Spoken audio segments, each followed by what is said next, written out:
सुप्रभात, जय हिंद, नमस्कार। सभी अच्छे हैं? उम्मीद यही करता हूँ कि सभी हमारे साथी सभी श्रेष्ठ रहें, परिवार में खुशियाँ रहें। आज हम एक परिचर्चा करेंगे जिसमें कि शास्त्रों में हमें अलग-अलग तरह के सुख बताए गए हैं और उनके कुछ आधार बताए गए हैं। वैसे तो ये देखा जाए कि संतोषी सदा सुखी, अर्थात जिसके पास में आत्मसंतोष की भावना है, बहुत ज़्यादा लालसाएँ नहीं है, बहुत ज़्यादा महत्वाकांक्षी नहीं है, वो व्यक्ति सुखी रहेगा। सुखी का अर्थ ये है उसके मनोनुकूल कार्य होते रहें, अच्छी नींद आवे, रोगों से दूर रहे, सामाजिक प्रतिष्ठा को कभी आघात नहीं पहुँचे और जो उसका पैशन है उसके प्रति भी वो कुछ समय निकाल के कार्य कर सके। सुख की परिभाषा मेरी ओर से तो यही ज़्यादा श्रेष्ठ बनती है। हम देखते हैं शास्त्रों में गिनाए गए हैं कई। अब मैं फ़िल्मों के उदाहरण इसलिए देता हूँ कि आपको जो पिक्टोरियल और ऑडिशन दोनों देख कर के, सुन के और ऑडियो और पिक्चर दोनों देख कर के और उसके बाद में आप शीघ्र उससे जुड़ पाते हैं। इसलिए मैं पिक्चर का उदाहरण देता हूँ, क्षमा करें किसी को ये यथोचित नहीं लगे तो। सर्वप्रथम जो सुख गिनाया गया है, पहला सुख निरोगी काया, अर्थात आपकी शारीरिक रूप से कोई व्याधि नहीं है, बीमारी नहीं है, आप स्वस्थ हैं, आपको सभी परिपूर्ण अंगों के साथ में कोई दिव्यांगता नहीं दे करके प्रभु ने जन्म दिया है, तो आप बहुत ही सुखी और पहला आधार आपके पास में है, निरोगी काया। नहीं तो हॉस्पिटल में रहे लंबे समय तक या और कोई परिजन हॉस्पिटल में रहे, इस तरह और वो चिंता, वो 5 पैसे खर्च होना और साथ में पारिवारिक रूप परिवेश में चिड़चिड़ापन आ जाना, ये सब कुछ होता है किसी भी बीमार होने से। इसका श्रेष्ठ है कि आप जितना अच्छा करें, शारीरिक स्वास्थ्य का ध्यान रखें, नियमित दिनचर्या अच्छी हो, आपकी ऑक्सीजन लेवल अच्छा रहे, आपका हृदय अच्छी तरह से धड़कता रहे और उसके साथ-साथ आपके शारीरिक ग्रोथ जो है वो कभी रुके नहीं, मानसिकता भी अच्छी रहे। अच्छा मानस होगा, वही अच्छे शरीर का परिपोषण कर पाएगा। पहला सुख है निरोगी काया, रोग नहीं हो, अर्थात जो भी भौतिक वस्तुएँ हैं, जैसे मिठाई है, अगर डायबिटीज़ है तो आपके लिए वो तो अभिशाप है। चाहे अच्छी खुशबू आ रही हो और आपको तली भुनी चीज़ें मना की हुई है हार्ट की वजह से, तो आप कुछ भी नहीं कर सकते, नहीं खा सकते। तो भौतिक संसाधन आपके सामने हो तो सकते हैं, मगर निरोगी काया नहीं है तो उनका उपभोग आप नहीं कर पाएँगे। वो आपके लिए यदि उपभोग किया कभी अभिशाप भी बन सकता है। दूसरा दिया है घर में माया, अर्थात घर में इतना हो, पूर्व शास्त्रों में ये कहा हुआ है कि ईश्वर को लोग कहते हैं कि हमें इतना देना कि हमारे घर से कोई साधु भूखा न जाए और कोई पड़ोसी भूखा न सोए और हम भी तृप्त होके सोएं। तो यह मांग रहती है कि हमें प्रभु कितना दे, हमें ऊपर वाला कितना दे।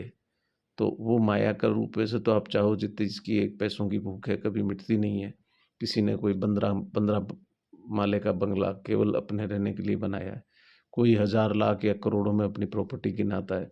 एशिया में नंबर 1, विश्व में नंबर 1। ये जब साँस चली जाएगी ना साहब, तो वो नंबर 1 पता नहीं किधर यात्रा करने निकल जाएगा। सभी उसको बॉडी के नाम से संबोधित करेंगे। इसलिए बहुत ज़्यादा गेन करके और बहुत ज़्यादा बैंक बैलेंस बढ़ाने की ज़रूरत नहीं है। ज़रूरत इस बात की है कि आप मन में आत्मसंतोष रखें। आत्मसंतोष कहते हैं संतोषी सदा सुखी। तो माया रहे, इतनी रहे, धन इतना रहे कि आप किसी के सामने हाथ नहीं फैलाना पड़े, किसी के सामने मदद माँगनी नहीं पड़े। पहला सुख निरोगी काया, दूसरा है घर में माया, तीसरा है सुलक्षणा नारी। जिसकी सी शादी होती है, विवाह एक एक बहुत बड़ा पाणी ग्रहण संस्कार हमारे संस्कारों में से माना जाता है। तो उसमें है कि पत्नी या आपका बेटर हाल्फ जो हैं, वो श्रेष्ठ हो और साथ में उनकी और आपकी भावना आपस में क्लेश नहीं होती हो, आपस में तालमेल अच्छा हो, एक-दूसरे के प्रति चिंतित रहें, एक-दूसरे के स्वास्थ्य का ध्यान रखें, एक-दूसरे के प्रति बहुत ही सहानुभूति, सौहार्द और प्रेम रहे। चौथा है पुत्र आज्ञाकारी। पुत्र के लिए क्यों कहा गया है? पुत्र और पुत्री दोनों संतान कहना चाहिए। आजकल कोई अंतर नहीं है। परंतु यदि पहले गाँव बाहर जाना, बाहर विदेश जाना, सारा कुछ देख लीजिए आप, पुरुष प्रधान होने की वजह से पुरुषों को ही अवसर मिला। गार्गी और मैत्रेयी के 1-2 उदाहरण अपवाद स्वरूप हैं, जिन्होंने कि आकर के और शास्त्रार्थ किया और शास्त्रीय जीवन के आधार पेश किए और गार्गी और मैत्रेयी को आज भी माना जाता है। गार्गी के नाम से तो पुरस्कार भी आज दिया जाता है, एक विदुषी के रूप में, अर्थात जिनको शास्त्रार्थ करने का अधिकार मिला, परंतु वो इतना सामान्य नहीं था। ये कुछ अपवाद स्वरूप है। तो पुत्र आज्ञाकारी होगा तो आपको सहूलियत रहेगी, आपके काम में हाथ बटाएगा, उसकी शोहरत आपकी शोहरत बन जाएगी। नहीं तो यदि पुत्र बदनाम हो रहा है, पुत्र या संतान में से कोई भी गलत निकल रहा है, तो वो जिसने संतान को पाल पोस के बड़ा किया वो कभी सुखी रह नहीं सकता। उसके बाद में आता है राज में पासा।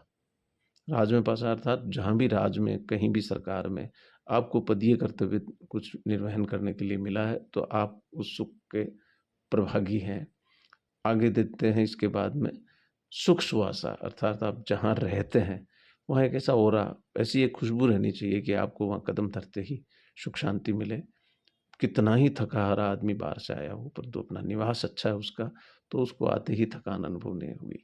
और फिर सुलक्षणा नारी घर में है, तो बिल्कुल आते ही उनके सारा जो है तकलीफ है उसके लिए आधा खुद बटा लेगी, बातचीत करेंगे, हल्का हो जाएगा माहौल।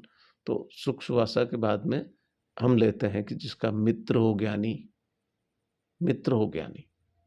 मित्रों की फहरिस्त तो लंबी हो सकती है, मगर मित्र स्वयं प्रबुद्ध हो, अच्छे ज्ञान रखने वाला हो, आपका तन मन धन तीनों से सहयोग करने वाला हो। अन्यथा गलत मित्रता, कहते हैं ना, संगत अगर गलत हो गई तो उसके बाद में परिणाम गलत आने ही हैं। जो जिसकी संगत में जितने समय तक रहेगा, कहते हैं ना, काला के पास गोरा रहे, लक्षण ले सकता है, रंग नहीं लेगा तो लक्षण तो ले ही लेगा।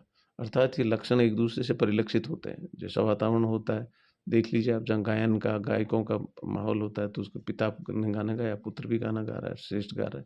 डॉक्टर्स हैं, उनके परिवार में इस तरह का माहौल है, पढ़े लिखे डॉक्टर बने, लोगों का इलाज कर रहे हैं। बिल्कुल उस परिवार में वकील साहबान देख लीजिए, पहले वो थे, उनके साथ उत्तराधिकारी के रूप में भी वो उसी कार्य को कर रहे हैं। अर्थात कुछ प्रोफेशन हैं भी ऐसे जिसमें एक की अनुभवशीलता दूसरे के काम आती है, चाहे डॉक्टर्स हैं, चाहे एडवोकेट्स हैं, चाहे और कोई पद पे हैं, चाहे कलाकार हैं, चित्रकार हैं, संगीतकार हैं, सभी अपने उस हुनर को अपनी पीढ़ी को देके जाना चाहते हैं। और अंत में है ऐसा परम पद पानी, अर्थात पूरे जीवन का एक लक्ष्य है कि हमें मोक्ष मिले। मोक्ष को किसी ने प्रत्यक्ष रूप से देखा नहीं है कि मोक्ष खड़ा है, मोक्ष अटैचिंग बंद किया हुआ है, या मोक्ष है जो थैले में डाल के कहीं ले जा रहा है, ऐसी कोई वस्तु नहीं है वो। मोक्ष वो है कि अपने आत्मसंतोष की वजह से हाय तौबा करता हुआ नहीं जाए आदमी, सबको आशीष देता हुआ जाए, और एक न एक दिन वो सबके जीवन में आना है। अर्थात आज हमने जिन सुखों के पैरामीटर को देखा, सबसे महत्वपूर्ण चीज है संतोषी सदा सुखी। या इतना मान के चलिए कि मेरे हक में इतना ही था, मेरे नसीब में इतना ही था, मैंने मेरा प्रयास किया, नसीब लिखने वाले ने उसको परिणाम घोषित कर दिया, वो परिणाम को मैं हेल्दी रूप में लूँ, अर्थात उसको सुखमय बनाने के लिए मुझे क्या करना है वो सतत प्रयास करते रहें। जय हिंद, नमस्कार।